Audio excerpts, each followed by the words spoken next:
Come on. It can't be this easy to start feeling better. Or can it? You can start feeling better in your grief. You don't have to sit there in this pain. You don't have to be the person that can't figure this out. You don't have to be the person that's sitting on your couch refusing to get up. I promise you, healing a broken heart doesn't have to be complicated. It is small steps that you, the griever, take that make the biggest amount of difference in your life and your grief. I promise you, one of the things that I always say is grief is extremely simple. It's simple if we do it right.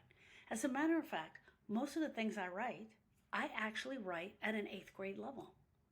I had someone review my paperwork the other day, and she wanted to see a section of things that I had written. And the first thing out of her mouth was, "Oh my gosh, this is so simple." Yes, because grief is simple. It's raw. It's raw simplicity. It is grief and love. What is more simple than love? Love can be complicated. Love can be hard. Love can break your heart.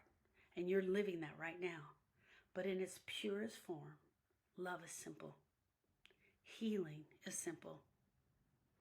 We have to figure out how to connect to support.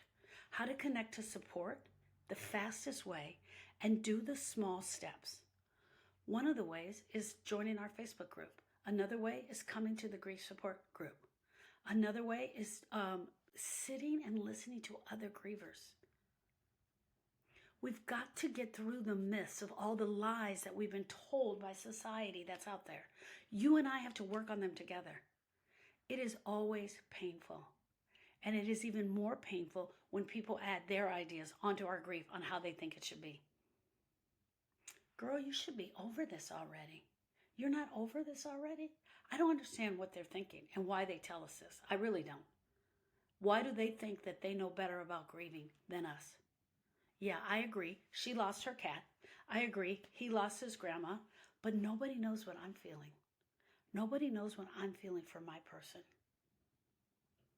I want to give you a couple of examples of transformational actions that you can start doing right now. You can start journaling. You can listen to my podcast, Healing Starts with the Heart. On every podcast, I put journal prompts. Listen to the podcast, then answer the journal prompts. Why? Because you can't come up with always the things you want to write.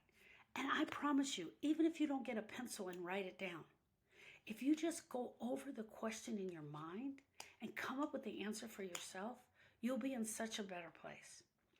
Do a brain dump. Write down all the things you miss about your person. Write down the hardest things about the grief. Get it out. Don't keep it in. I hope those tips help you. I really do. They're simple, but there's something that can help you and get you moving today. Get this grief moving today. Thank you, friends.